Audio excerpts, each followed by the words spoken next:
Next है resultant horizontal thirst. Vertical पढ़ा था हमने लास्ट चैप्टर में एक्सरसाइज में। The resultant horizontal thrust on a curved surface is defined as the sum of component of thirsts on various element of curved surface in a particular horizontal direction। समझ गए? The resultant horizontal thrust on a curved surface may be different in different horizontal direction। Her direction में may be different हो सकता है। Method of finding resultant horizontal thrusts। Let a curved surface be immersed in a homogeneous fluid. Let A, B, C and D be some of the points on its boundary. From each and every point on the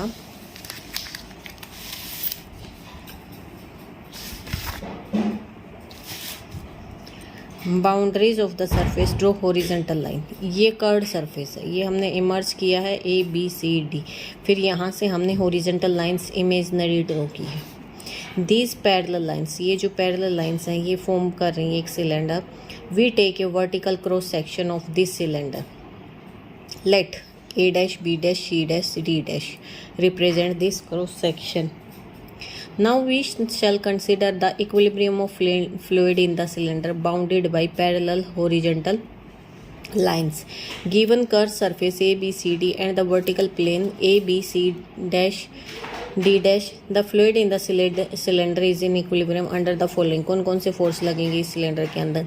The horizontal component of thrust on the given curved surface A, B, C, D। horizontal force इस कर्व पे A, B, C, D पे acting along A, A dash. Second, the resultant thrust on the plane end, इस वाले plane end पे resultant thrust A dash, B dash, C dash acting along A, A dash, A, A dash के अलोंग जो act कर रहा है।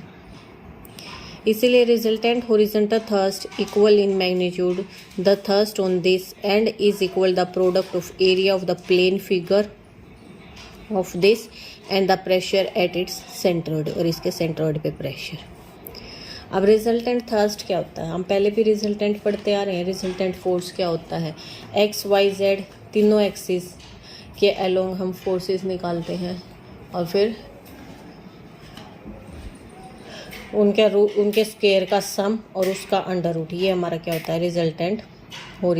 Resultant thirst होता है पूरे कर्व्ड सरफेस पे, हॉरिजॉन्टल प्लस में vertical. The resultant thrust on a curved surface is found out by using the resultant vertical thrust, ठीक है, जेड एक्सिस के लो, and the resultant horizontal thrust X Y in two horizontal direction में which are perpendicular to each other, जो तीनों क्या है? एक दूसरे पे परपेंडिकुलर है। और ये फार्मूला होता है हॉरिजॉन्टल थर्स्ट निकालने के लिए।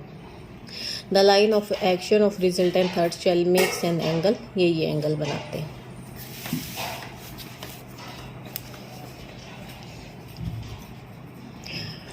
with the direction x, y, z respectively। On the other hand, if curved surface is not symmetrical, अगर curved surface symmetrical नहीं है, then the symmetrical तो आपको पता ही क्या होता है, जो दो हिस्सों में इक्वल डिवाइड किया जाता है। then the resultant thrust shall consist of force and a couple, ठीक है। तो उस टाइम हमारा रिजल्टेंट थर्स्ट किस में होगा? A force and a couple. Example देखते हैं। A right circular cone is divided into two parts by a plane through its axis। इस एक्सिस के थ्रू हमने इसको डिवाइड कर दिया। ये कौन थी? हमने इसको बीच में से कट किया है। One of these portion is just immersed with vertex downward।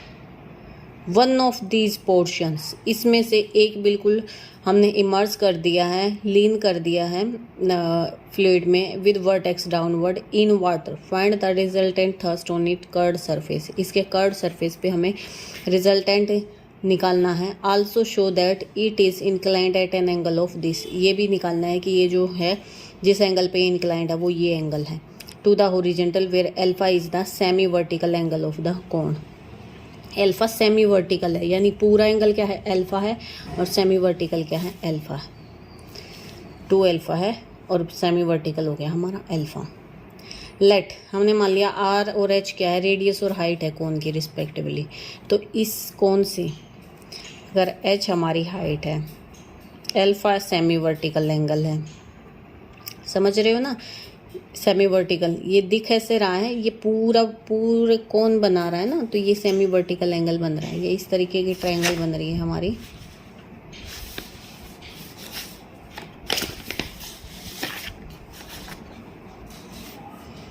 ये देखो, ये इस तरीके की ट्रायंगल बन रही है, ऐसे ऐसे। और सेमी वर्टिकल एंगल कौन सा हो गया, ये अल्फ़ा, ये अल्फ़ा की बनी, ये हाइट पूरी h है, तो ये अल्फ़ा की बनी। तो हमारा r/h किसके इक्वल हो गया, टेंजेंट अल्फ़ा। ठीक है ना, समझ रहे हो ना। ये जैसे ये बेस है हमारा, ये बेस है, ओ बी लगा लो, चाहे ओ ए, ओ बी अपॉन में हमारा h इज़ टेंजेंट अल्फ़ा। देन r की वैल्यू आ गई हमारी h टेंजेंट अल्फ़ा। लेट, अब हम मान लेते हैं, let V A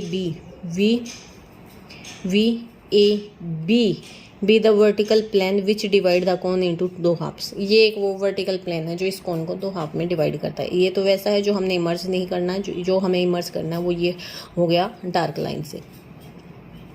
V consider the right half हम कंसिडर करते हैं। Let X Y be the horizontal thrust on the curved surface of this portion. हमने मान लिया एक्स वाई और जेड। ठीक है, ये हमारे एक्स वाई क्या हो गया, हॉरिजेंटल थर्स्ट हो गई। एक्स हॉरिजेंटल हो गया ना, इस प्लेन के अलोंग ये हॉरिजेंटल हो गया, इस कर्व्ड सरफेस के अलोंग ये हो गया, और जेड इसके परपेंडिकुलर हो गया respectively in the two mutually perpendicular direction O C and O A respectively. अब एक्स क्या है, resultant horizontal thrust along O C के अलोंग है। अब वो क्या हो जाएगा, रिजल्टेंट थर्स्ट ऑन ट्रायंगल, इस ट्रायंगल कौन से पे, A V B, resultant thrust on the triangle V A B पे।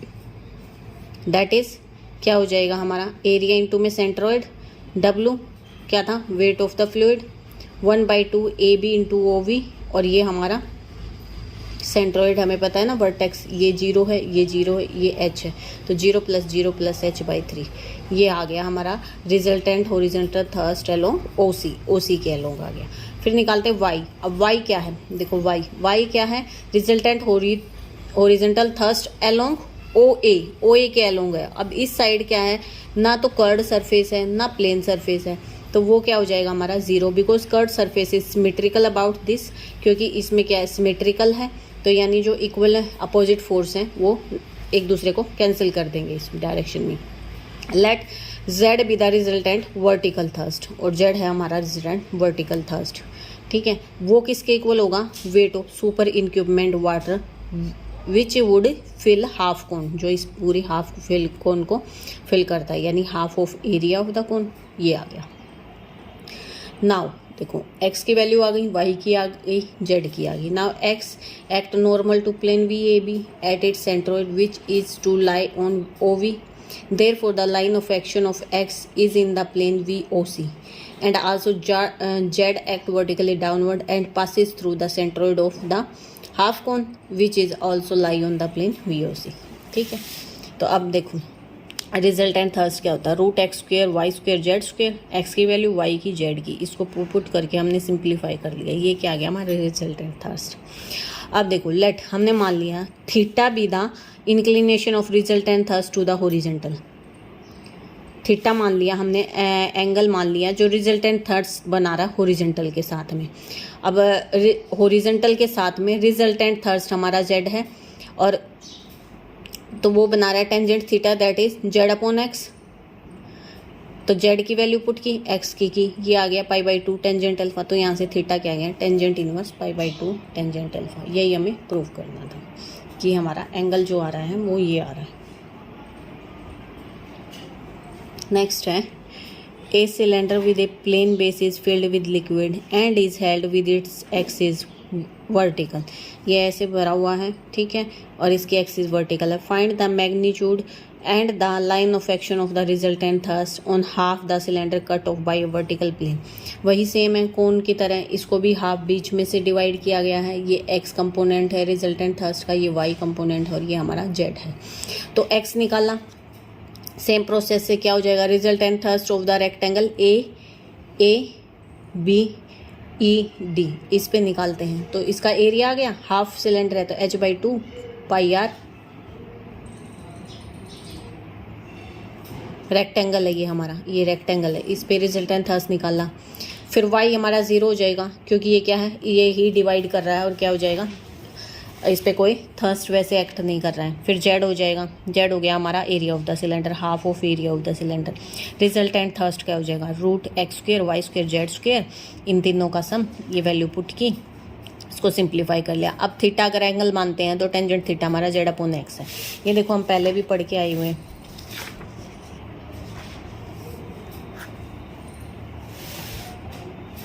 कि जो हमारा थीटा इंक्लिनेशन है वो क्या आता है, tangent theta z upon x आएगा। z upon x value put करेंगे, ये आ गया हमारा एंगल ऑफ द इंक्लिनेशन।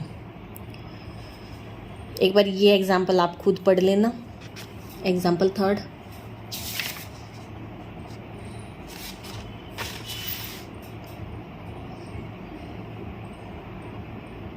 मैं करवा ही देती हूँ।